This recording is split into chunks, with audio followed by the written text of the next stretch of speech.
বলেছে, Iran direct বলেছে যে আমার তেহরান, আমার তাবরিজ, আমার সিরাজ, আমার নিশাপুর, আমার ইস্পাহান, আমার বন্দর আব্বাসের উপরে যদি ইসরায়েল একটি বিমান এখানে উড়ায়, তাহলে আমি তেল আবিবকে ভূমধ্যসাগরে নিমজ্জিত করব। যে দেশ হঠকারিতার ইব্রাহিম রাইসি মাধ্যমে অর্জন স্পষ্টভাবে করেছে, বলেছে আজকে। সেই জি। দেশের অস্তিত্ব পৃথিবী থেকে মুছে দিব। ইরান ডিক্লেয়ার করেছেন, I support it, I support the exactly. Iranian. অনেক ব্যবহৃত গাড়ি দুমড়ে মুচড়ে পড়ে আছে, বেশ কয়েকটা বিল্ডিং এর অস্তিত্ব নেই। এটা কততল বিশিষ্ট বিল্ডিং ছিল অনুমান করতে পারছি না, তবে বহুতল বিশিষ্ট তো বটেই। প্রাচ্যের বিষয়ে এখন মধ্যপ্রাচ্যেই সারা পৃথিবীর দৃষ্টি, এটা স্বীকার করতেই হবে। হুম। প্রথমেই বলি, আমি আগেও বলেছি কিন্তু আজকে আপনাকে যে বেশি পুলকিত কেন মনে হচ্ছে? যে যেটা হলো, আমি আগেও বলেছি যে হুম। মানে ইসরায়েল সবচেয়ে বড় ভুল করেছে দামেস্কে তাদের ইরানিয়ান কনসুলেটে আক্রমণ করে। এটার রাইট। বোধহয় প্রয়োজন ছিল না। এটা কিন্তু Israel was not provoked by Iran, তো সেটা করে কিন্তু খুব একটা ভালো হলো না। এবং আরেকটা জিনিস বুঝতে হবে যে ইসরায়েল কখনো ইরানের সাথে সরাসরি কোনো দ্বন্দ্বে অবতীর্ণ হয় না, এই প্রথমবারের মতো। দুই, 3 নম্বর হলো, ইতিপূর্বে কোনো দেশ তাদের ভূমি থেকে, একদম সরাসরি ভূমি থেকে ইসরায়েলের হার্ট তেল আবিব তাদের রাজধানীতে এরকম আক্রমণ করে। যেটা আপনার আক্রমণটা হলো ড্রোন এন্ড মিসাইল অ্যাটাক, 300-র উপরে, সেখানে হুম। ড্রোন এবং মিসাইল মিলে 300-র উপরে তারা ফায়ার করেছে ইরান। সবচেয়ে বড় কথা যেটা, তারা অনেক বলেছে যে অনেকেই মানে ইসরায়েল থেকে যে রিপোর্ট এসছে, তারা বলছে যে না, আমরা অনেকগুলো শট ডাউন করে ফেলেছি। রাইট। কিন্তু আমি, আজকাল তো এগুলো লুকিয়ে রাখা যায় না, আমি ফুটেজে দেখলাম অনেক ব্যবহৃত গাড়ি দুমড়ে মুচড়ে পড়ে আছে, বেশ কয়েকটা বিল্ডিং এর অস্তিত্ব নেই। এটা কততল বিশিষ্ট বিল্ডিং ছিল অনুমান করতে পারছি না, তবে বহুতল বিশিষ্ট তো বটেই। সেইগুলো এই ওয়ান টাইম ডিস্ট্রাকশনটা হয়েছে কিন্তু এই যে মিসাইল এবং ড্রোন অ্যাটাকের পরে, ইরানের মিসাইল এবং ড্রোন অ্যাটাকের পরে। এখন প্রশ্ন হলো, ইসরায়েলিদের একটা হ্যাবিট আছে, অভ্যাস, সেটা হলো তাদের প্রচার। এই প্রচারে তারা অনেকটা কি করে, তারা ইসরায়েল এবং নিজেরা ভয় পশ্চিমা পেতে হলে বিশ্বে, এটা হাইড করে ইসরায়েল পন্থী এবং পশ্চিমা কিছুটা বিশ্বের বড় কি হলো গভর্নর। হ্যাঁ। জার্নালিজমের সহযোগিতা নেয়।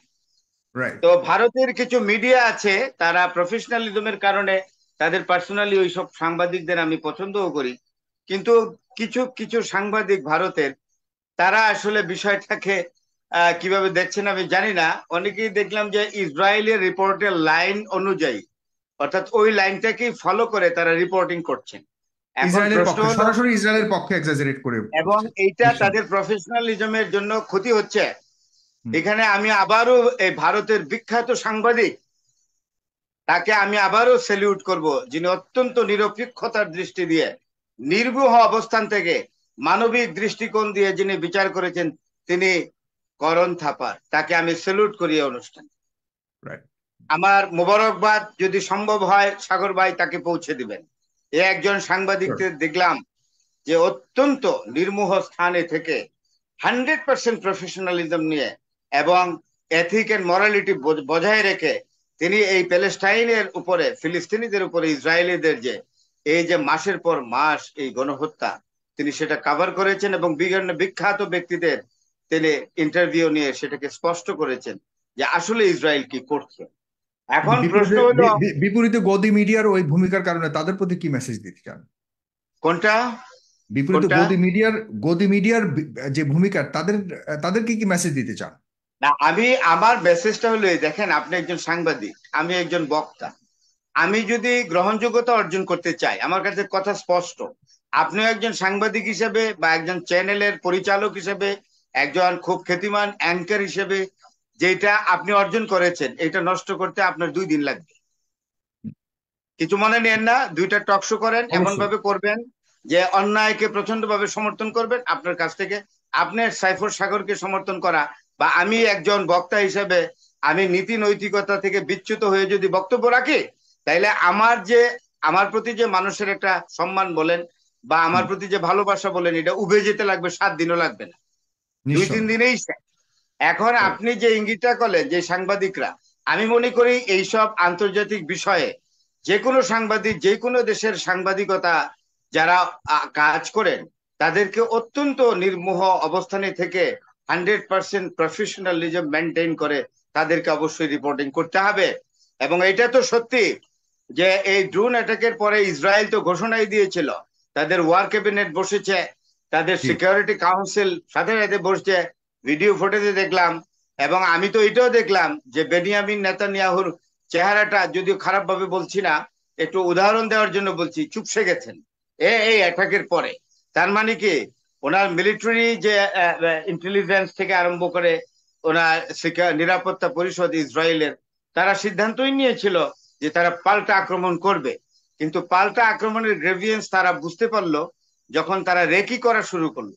কারণ হুম। তারা 1948, 1967 এবং 1973 সালের আরব ইসরায়েলের যে যুদ্ধগুলো হলো, তিনটা মেজর হুম। যুদ্ধ, সে আলোকে তারা এই যুদ্ধটা করতে চেয়েছিল। কিন্তু যখন রেকি করে দেখলো যে না, ওই যুদ্ধ এবং ইরানের সাথে সরাসরি এই বর্তমান বিশ্বে যেটা মাল্টিপোলার সিস্টেম অফ ওয়ার্ল্ড আমরা যেটাকে বলি, হুম। হ্যাঁ, এই ওয়ার্ল্ডে এখন ইরানের মতো একটি দেশকে যদি আক্রমণ করি, তাহলে ফলটা হবে অন্যরকম, যে ফল হবে।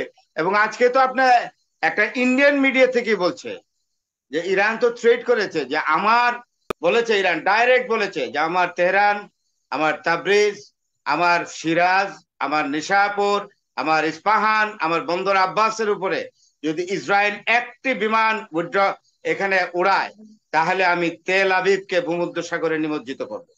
যে দেশ হটকারিতার ইব্রাহিম রাইসি মাধ্যমে অর্জন স্পষ্টভাবে করেছে, বলেছে আজকে। সেই জি। দেশের অস্তিত্ব পৃথিবী থেকে মুছে দিব। ইরান ডিক্লেয়ার করেছেন, I support it, I support the Exactly. Iranian জনাব স্টেটমেন্ট দিয়েছে। জনাব ফরাজ হোসেন, একটা বিষয় এখনো পর্যন্ত আমাদের দেশের বা যারা এই বিষয় নিয়ে খুবই উদ্বিগ্ন, যারা এই বিষয় নিয়ে খুবই আগ্রহের সাথে দেখছে, তারা অনেকেই বিষয়টা জানতে চাচ্ছে এবং এখন অস্পষ্ট রয়েছে। ইরান আসলে কি ইসরায়েলের ক্ষতি করতে চেয়েছিল কিনা এই 14ই এপ্রিল হামলার মাধ্যমে? আসলে তারা কি চেয়েছিল এই হামলাটির মাধ্যমে? অনেকে মনে করছে কোনো মানুষ মরেনি, তাহলে এটা কিসের হামলা? কোনো ক্ষতি হয়নি, কিসের হামলা মানুষ তো আসলে? মারা গেছে, হুম। একজন একজন মহিলা মারা গেছে, আর এক মহিলার এক আত্মীয় হ্যাঁ, মারা কিন্তু গেছে, এটা পুরুষ এটা লোক। এটা আসলে একটা আক্রমণ হিসেবে খুবই সামান্য, কিন্তু আসলে কি ইরান চেয়েছিল কিনা ইসরায়েলের মানুষ মারা যাক? আমরা আমি যতটুকু। হুম। আমি আপনাকে একটা কথা বলি, ইরান কিন্তু একটা পুরনো জাতি। হুম। ইরান কিন্তু ইসরায়েলের মতো এমন সুইন্ডেলিক অ্যাটিটিউডে নামে না। ইরান অত্যন্ত প্রপোর্শনেট ওয়েতে অ্যাটাকটা করেছে। ইরানের একটা খেয়াল ছিল যে ইনসান, মানুষ, ইরান ইনসানের উপরে আক্রমণ করে ইনসানিয়াত নষ্ট করতে চায়নি। আমার এই কথাটা আপনি কোট করবেন দয়া করে। জি। ইনসানের উপরে আক্রমণ করে ইনসানিয়াত নষ্ট করতে চায় নাই, যেটা ইসরায়েল করেছে। ইরান সীমিত আকারে করেছে এবং অত্যন্ত রেস্ট্রেইনড ওয়েতে করেছে, যাতে হুম। সিভিলিয়ান কোনো ক্যাজুয়ালিটি না হয়। তা না হলে ইরানের পক্ষে তেল আবিবে বা যে কোনো ইসরায়েলের যে কোনো শহরে আপনার সিভিল ক্যাজুয়ালিটি করা এটা মাত্র আধা ঘন্টার ব্যাপার। এইবার ভূমি থেকে অ্যাটাক করেছে ইরান, অন্য তাহলে কোনো ঘাঁটি টাটির আশ্রয় তো এই নেয়নি। অ্যাটাকটার মূল উদ্দেশ্য তাহলে কি ছিল বলে মনে করেন? এই এই অ্যাটাকের মূল উদ্দেশ্য হলো ইসরায়েলকে জানিয়ে দেওয়া বাড়াবাড়ি করবে না, বাড়াবাড়ির ফল হবে অত্যন্ত খারাপ। এবং হুম। আপনি আপনি তো জানেন, আমি এইটা আশঙ্কা করছিলাম যে ইসরায়েল যদি এটা, আমেরিকা দেরিতে হলেও বুঝতে পেরেছে, আমেরিকা না বুঝার কারণে আমেরিকা কিন্তু অন্য লাইন ধরেছে। আমেরিকা বুঝতে পেরেছে যে ফার্দার অ্যাটাকে যদি ইসরায়েল যায় ইরানের উপরে, তাহলে ইরান একটা অপটিমাম লেভেলে যাবে, ওয়ারহেডে। অপটিমাম লেভেল বলতে যেটা হবে অন্যরকম। আমি নিউক্লিয়ারের কথা বলছি না, তবে ইরান যেই ধরনের অস্ত্র ব্যবহার করবে তার ধ্বংসাত্মক ক্ষমতা কম হবে না। হ্যাঁ, ইসরায়েল জানি, ইসরায়েল সমর বিদ্যায় এবং সমরাস্ত্রে একটা একটা বিশেষ অবস্থানে আছে ওয়ার্ল্ডে, আমি অস্বীকার করি না। হয়তো কোনো কোনো ক্ষেত্রে ইরানের চেয়েও সুপিরিয়র। কিন্তু একটা জিনিস মনে রাখবেন, ইরানের লোক সংখ্যা, ইসরায়েলের লোক সংখ্যা হলো 10 মিলিয়ন, আর ইরানের লোক সংখ্যা হলো 79 মিলিয়ন। হুম। সুতরাং ডেমোগ্রাফিরও কিন্তু একটা শক্তি আছে, আপনি স্বীকার করেন আর অস্বীকার করেন। এই মুক্তিযুদ্ধের সময় এই 7.5 কোটি মানুষ ছিল, ইচ্ছা হুম। করেই কিন্তু পারে নাই, তারা 30 লাখ মেরেছে। কিন্তু পাক বাহিনী কিন্তু টার্গেট করেছিল যে বেহতা হ্যাঁ, জমিন চাহিয়ে, হ্যাঁ, আদমি নেই চাহিয়ে, কিন্তু পারেনি। তো হুম। ইরানের যে আপনার জিওগ্রাফিক্যাল পেরিফেরিও বড়, তার মানে ইরান ডেমোগ্রাফিক ইরান পেরিফেরিও বড়। ইচ্ছাকৃত ভাবে মানুষ মারেনি, শুধুমাত্র একটা শিক্ষা দিতে চেয়েছে আর একটা হ্যাঁ, সতর্ক করতে শিক্ষা চেয়েছে। অবশ্যই। সেই সতর্কতা ইরান সেই সতর্ক ইরান হামলা দিয়ে কি ওয়ান্টেড টু, ইরানের বিজয় হয়েছে কিনা আপনি মনে করেন? অবশ্যই আমি মনে করি ইরানের দুটো দিক দেখেন। ইরান কিন্তু প্রশংসিত হয়েছে যে হুম। ইরান ইচ্ছা করলে ইসরায়েলিদের মতো, যেমন প্যালেস্টাইনিদেরকে মারে ইসরায়েলিরা, নিরীহ লোকদের ইরান ইচ্ছা করলে এটা পারতো, এটাকেই পারতো। কিন্তু তারা অত্যন্ত, আমি তো বললাম যে তারা অত্যন্ত সীমিত আকারে, অত্যন্ত রেস্ট্রেইনড ওয়েতে, কেয়ারফুলি এটা করেছে শিক্ষা দেওয়ার জি। জন্য। এবং আচ্ছা। আমার তো মনে হয় পৃথিবীর কোন দেশ এই পর্যন্ত ইরানের উপরে, আরে ইসরায়েলের উপরে এই ধরনের কোনো অ্যাটাক করেননি। কারণ এই প্রথম এখন করেছে। আমেরিকা, হুম। হ্যাঁ আপনি শেষ করি, আমেরিকা ইরানকে সাহায্য করার জন্য নতুন কৌশল অবলম্বন করছে। এবং দেখলাম জো বাইডেন তার G7 নিয়ে বসেছে, একটা হুম। এম্বার্গো দিয়েছে আর একটা এম্বার্গো দিবে। তো ইরান তো এম্বার্গোকে কেয়ার করে না, ইরান তো এম্বার্গো নিয়েই কাজ করতেছে ওয়ার্ল্ডে এখন, এবং তাই না? ইরানের অর্থনীতির প্রবৃদ্ধি কিন্তু গত কয়েক বছরের চেয়েও এই যুদ্ধকালীন সময়ে সবচেয়ে বেশি বেড়েছে হ্যাঁ, গতকালকে। সবচেয়ে বেশি ডেফিনেটলি এম্বার্গো কোনো কাজ হয় না। এবং America should have a lesson that embargo is not বিশেষ ইন করে ইফেক্ট তাদের তেলের উপরে, তেলের ইফেক্টিভ একটা বড় ম্যাটার। ধরনের ইয়ে আছে, তেলের একটা বড় ধরনের আহ মজুদ আছে, যেটির কারণে তারা বারবার যে কোনো ধরনের স্যাংশনকে উঠতে গিয়ে নিজেদের অবস্থান ধরে রেখেছে এবং আপনাকে বলেন, মধ্যপ্রাচ্যে ইরান হলো একটা oil giant, right. Oil giant. এটা আপনি স্বীকার করেন আর অস্বীকার করেন, বাস্তবতা তাই। আর আরেকটা জিনিস বলি, ইরানের যে বর্তমান যে গভর্নমেন্ট, এটাকে আমি রেজিমই বলি যদি, তাইলে 1979 সাল থেকে এই রেজিমের সাথে আমেরিকার সম্পর্ক খারাপ, শাহের পর থেকেই। এবং শাহেরও একটা কথা বলি এখানে শেষ করি একদম, এই 30 সেকেন্ড, একটু আমাকে সময় দেন 30 সেকেন্ড। হ্যাঁ, উইয়ানা আমার আর কয়েকটা ফালাসি প্রশ্ন নামে, আছে আপনার কাছে, খুবই ইন্টারেস্টিং আপনার কাছে আর কয়েকটা। আমরা খুব বেশি পেছনের ইতিহাস আমি জানি যে আপনি সব ইতিহাস নিয়ে আপনার যথেষ্ট জ্ঞান সমৃদ্ধ আমি রয়েছে। এই জায়গায় এই কিন্তু আমি জায়গায় এই একটু শেষ জায়গাতে একটু করে দেবো। জানতে চাচ্ছি যে এই মুহূর্তে আসলে এই যুদ্ধটা কি আর বাড়বে কিনা, এক, আর দুই হলো হিজবুল্লাহ এত কিছুর পরে আবারও গতকালকে আক্রমণ করেছে। আবার জনাব এরদোয়ান, তুর্কির প্রেসিডেন্ট, তিনি আবার নিজেকে স্পষ্ট করে ফেলেছেন। এতদিন এত স্পষ্ট কথা বলে তিনি বলেছেন যে তাকে যদি এক ঘরে করেও রাখা হয় তবুও তিনি প্যালেস্টাইনদের পক্ষেই তিনি যাবেন, এতে যদি তার প্রেসিডেন্সিও চলে যায় কে তবুও তিনি। কে কে বললেন এটা? কে বললেন? এটা কোন এটা প্রেসিডেন্ট? এটা রিসেপ এরদোয়ান বলেছেন।